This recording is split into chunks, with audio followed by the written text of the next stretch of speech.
Les vagues douces de l'Atlantique venaient lécher les côtes de Saint-Malo en ce matin de juin, alors que Mathieu Lefebvre préparait son équipement de plongée avec une précision méthodique. À 35 ans, ce biologiste marin respecté avait déjà participé à d'innombrables expéditions, mais celle-ci promettait d'être différente. Les changements climatiques transformaient rapidement l'écosystème marin, et son équipe était sur le point de documenter ces modifications cruciales. Les conditions sont parfaites aujourd'hui, annonça Claire, sa collègue et coordinatrice de recherche, en consultant les dernières données météorologiques sur sa tablette. La visibilité sous-marine est exceptionnelle, ce qui est rare dans cette région. Mathieu acquiesça, tout en vérifiant une dernière fois ses instruments de mesure. Son regard se perdit un instant vers l'horizon, où le soleil matinal créait des reflets dorés sur la surface de l'eau.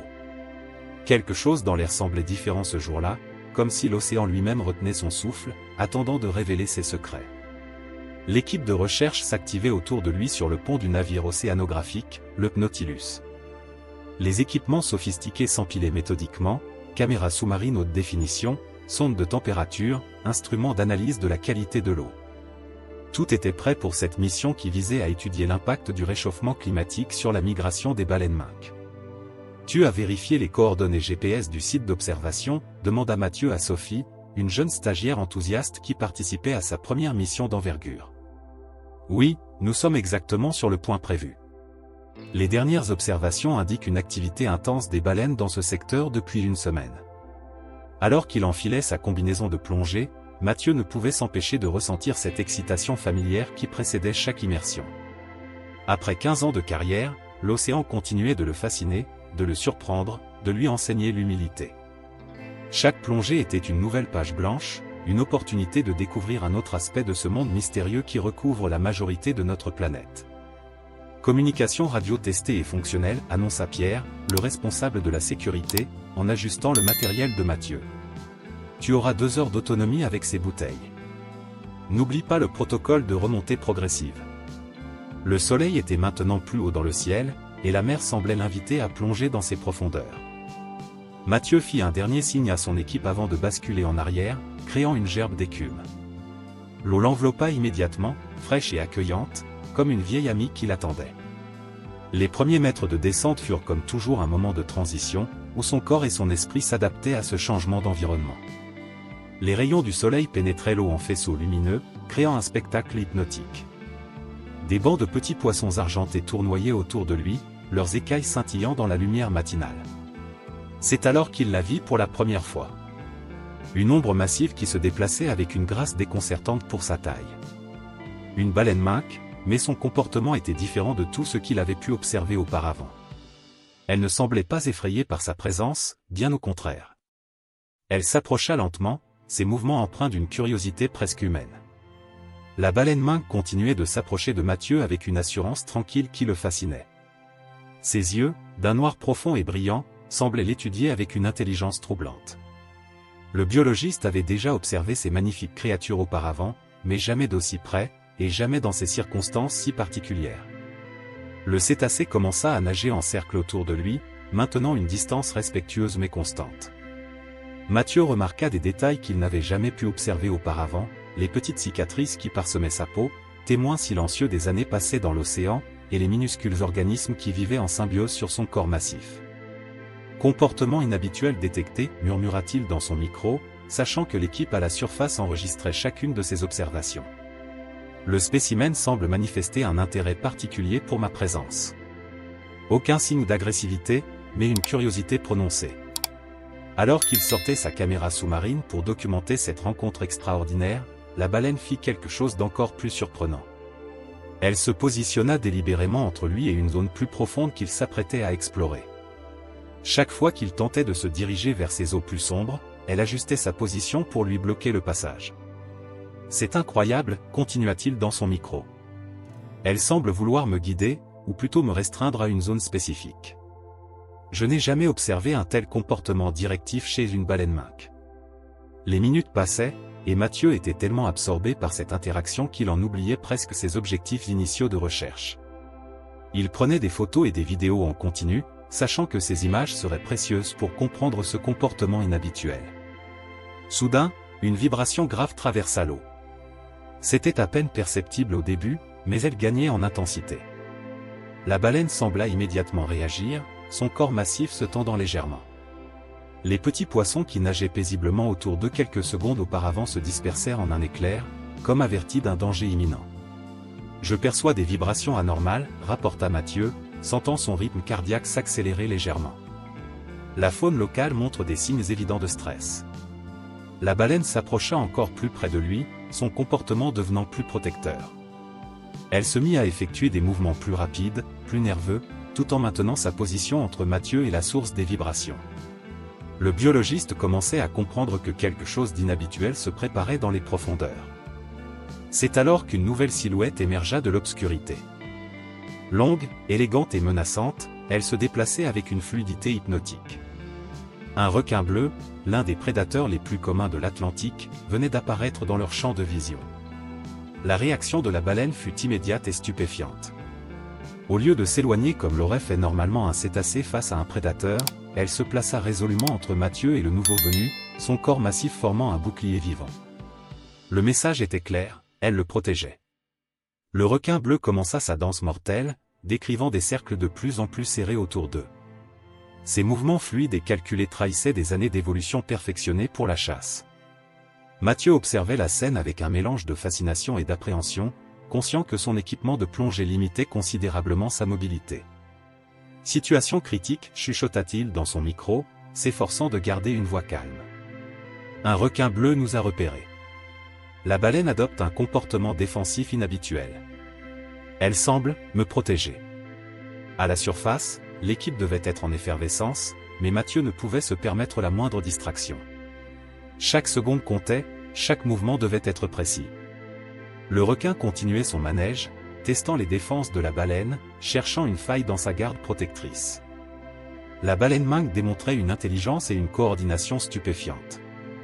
À chaque tentative d'approche du requin, elle répondait par un mouvement précis, utilisant son corps massif comme un bouclier mobile. Ses nageoires, d'ordinaire si gracieuses, devenaient des instruments de dissuasion, créant des remous puissants qui perturbaient la trajectoire du prédateur. « C'est extraordinaire », continua Mathieu dans son micro. La baleine utilise des techniques défensives élaborées. Elle anticipe les mouvements du requin. Ce niveau de protection interspécifique est sans précédent. Le temps semblait s'être suspendu dans les profondeurs de l'océan. Les rayons du soleil qui filtraient jusqu'à eux créaient un jeu d'ombre et de lumière surréaliste, donnant à la scène une dimension presque onirique. Mais la situation était bien réelle, et potentiellement dangereuse. Soudain, le requin changea de tactique. Au lieu de continuer ses cercles intimidants, il plongea brusquement vers les profondeurs, disparaissant momentanément de leur vue.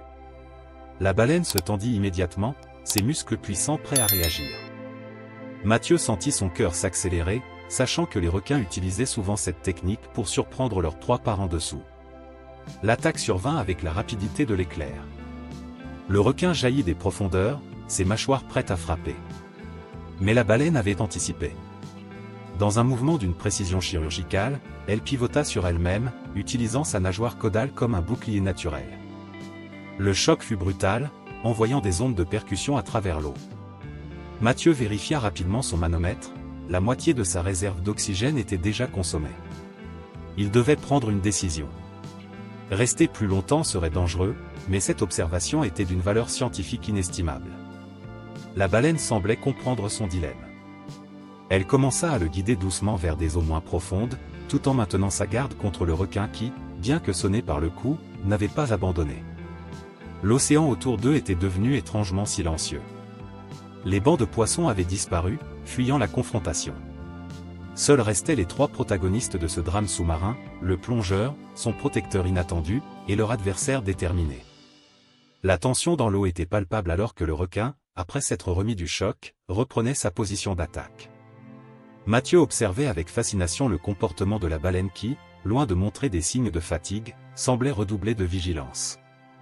Ses mouvements étaient précis, calculés, comme si elle avait fait cela toute sa vie.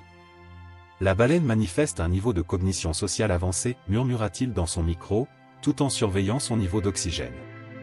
Elle semble capable d'anticiper non seulement les mouvements du requin, mais aussi mes besoins en tant qu'être vulnérable dans son environnement. Soudain, quelque chose d'extraordinaire se produisit.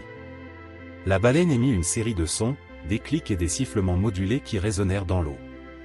Presque immédiatement, d'autres sons similaires répondirent depuis les profondeurs. Mathieu comprit que l'animal appelait du renfort. En quelques minutes, 2 autres baleines minques émergèrent des profondeurs, leurs silhouettes massives se découpant dans la lumière filtrée. Elles prirent position autour de Mathieu et de leurs congénères, formant un triangle protecteur parfait. Le requin, maintenant confronté à 3 adversaires, sembla hésiter pour la première fois. « C'est incroyable », souffla Mathieu dans son micro. « Nous assistons à un comportement collectif de protection. Ces animaux démontrent une capacité de coordination et de coopération que nous n'avions jamais documentée auparavant. » Les nouvelles venues se synchronisaient parfaitement avec leurs compagnes, créant une barrière mouvante autour du plongeur. Leurs mouvements étaient si bien coordonnés qu'ils semblaient avoir été répétés des centaines de fois. Le requin, confronté à cette démonstration de force collective, commençait à montrer des signes de frustration. Mathieu ne pouvait s'empêcher de penser aux implications de ce qu'il observait.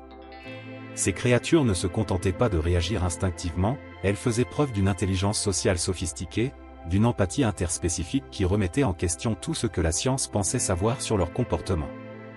Les baleines commencèrent alors une manœuvre complexe. Tout en maintenant leur formation protectrice, elles guidaient doucement Mathieu vers la surface, utilisant leur corps comme des murs vivants pour créer un corridor sécurisé. Le requin, comprenant que sa proie lui échappait, tenta une dernière attaque désespérée. Mais cette fois, la réponse fut collective. Les 3 baleines coordonnèrent leurs mouvements dans une chorégraphie parfaite, créant une vague de choc qui repoussa définitivement le prédateur. Ce fut le moment où Mathieu comprit que ce qu'il venait d'observer allait révolutionner notre compréhension de l'intelligence cétacéenne. La remontée vers la surface s'organisait comme une symphonie aquatique parfaitement orchestrée. Les 3 baleines maintenaient leur formation protectrice autour de Mathieu, leur corps massif créant un bouclier vivant contre toute menace potentielle. L'eau autour d'eux semblait vibrer d'une énergie nouvelle, comme si l'océan lui-même participait à cette escorte extraordinaire. Début de la procédure de remontée, annonça Mathieu dans son micro. Les baleines maintiennent une formation défensive remarquable. Elles semblent parfaitement conscientes des protocoles de décompression, adaptant leur vitesse d'ascension à mes besoins. En effet, les cétacés ajustaient leur rythme avec une précision déconcertante, permettant à Mathieu de respecter les paliers de décompression nécessaires. À chaque arrêt, elles maintenaient leur position, leurs grands yeux attentifs scrutant les environs à la recherche du moindre danger. Pendant ces moments de pause forcée, Mathieu ne pouvait s'empêcher d'observer les interactions subtiles entre les 3 baleines. Elles communiquaient constamment par des séries de clics et de sifflements, leur corps bougeant en parfaite harmonie comme les danseurs d'un ballet sous-marin. La lumière devenait plus intense à mesure qu'ils s'approchaient de la surface, créant des jeux d'ombre et de lumière sur les corps massifs des baleines. Leur peau luisante reflétait les rayons du soleil qui pénétraient l'eau, créant un spectacle hypnotique de reflets et de mouvements. Les implications de ce comportement sont extraordinaires, murmura Mathieu dans son micro. Ces animaux ne se contentent pas de protéger un étranger, ils démontrent une compréhension approfondie de nos limitations physiologiques. C'est une forme d'empathie interspécifique jamais documentée auparavant. À chaque mètre gagné vers la surface, Mathieu sentait grandir en lui la certitude que cette expérience allait bouleverser la compréhension scientifique des capacités cognitives des cétacés. Les théories sur leur intelligence sociale devraient être entièrement révisées à la lumière de ces observations. Les derniers mètres de l'ascension furent particulièrement émouvants. Les baleines, sentant la fin de leur mission approcher, commencèrent à émettre une série de sons mélodieux, comme un chant d'adieu. Leur corps massif continuait de protéger Mathieu, mais leurs mouvements étaient devenus plus doux, presque tendres. Lorsque Mathieu émergea enfin à la surface, il fut accueilli par les cris enthousiastes de son équipe sur le Nautilus. Les 3 baleines restèrent à proximité, leur dos massif brillant sous le soleil de l'après-midi, comme si elles voulaient s'assurer de son retour en sécurité. « Mathieu, tu vas bien ?» cria Claire depuis le pont, tandis que l'équipe s'activait pour l'aider à remonter. « Nous avons tout enregistré, c'est absolument incroyable. » Une fois sur le pont, Mathieu retira son masque, son esprit encore submergé par l'intensité de l'expérience qu'il venait de vivre. Les baleines continuaient de nager paisiblement autour du bateau, leur souffle puissant créant des geysers d'eau scintillantes dans la lumière. Ce que nous venons d'observer va au-delà de toutes nos théories sur l'intelligence des cétacés, déclara-t-il à son équipe rassemblée. Ces animaux n'ont pas simplement réagi à une menace, ils ont démontré une capacité de planification, de coordination et d'empathie que nous pensions impossible. Sophie, la jeune stagiaire, s'empressa de lui montrer les données enregistrées. Les capteurs avaient tout documenté, les schémas de communication entre les baleines, leurs mouvements coordonnés, la précision de leur escorte. C'était une mine d'or scientifique qui allait nécessiter des mois d'analyse. Dans les semaines qui suivirent, l'histoire de Mathieu et des baleines protectrices fit le tour de la communauté scientifique. Des chercheurs du monde entier se penchèrent sur les données collectées ce jour-là, révisant leurs théories sur l'intelligence cétacéenne. Cette expérience extraordinaire ouvrit la voie à une nouvelle compréhension de ces créatures majestueuses. Mathieu retourna souvent sur le site de sa rencontre extraordinaire. Parfois, lorsque les conditions étaient favorables, il apercevait au loin les silhouettes familières de ses protectrices, leurs nageoires dorsales fendant la surface comme un rappel silencieux de ce lien unique qui s'était tissé entre les espèces ce jour-là. Mais au-delà des publications scientifiques et de la reconnaissance académique, ce qui resta gravé dans la mémoire de Mathieu fut ce moment de connexion pure avec ces êtres extraordinaires, cette danse sous-marine qui avait transcendé les barrières entre les espèces. L'océan avait encore tant de secrets à révéler, tant de mystères à explorer, et il était plus déterminé que jamais à les découvrir, un plongeon à la fois. Fin de l'histoire, chers auditeurs, nous espérons que cette histoire extraordinaire de Mathieu et ses protectrices marines vous a touché. Pour continuer cette aventure émotionnelle, nous avons préparé une playlist spéciale avec d'autres récits tout aussi captivants. Retrouvez-la en cliquant sur le lien à votre gauche. Si cette histoire vous a plu, n'oubliez pas de vous abonner à notre chaîne et de laisser un « j'aime » à la vidéo. Chaque jour, nous partageons des histoires uniques qui explorent la complexité de la vie marine et la beauté de notre planète bleue. Ne manquez pas nos prochains contenus. Nous attendons vos commentaires avec impatience.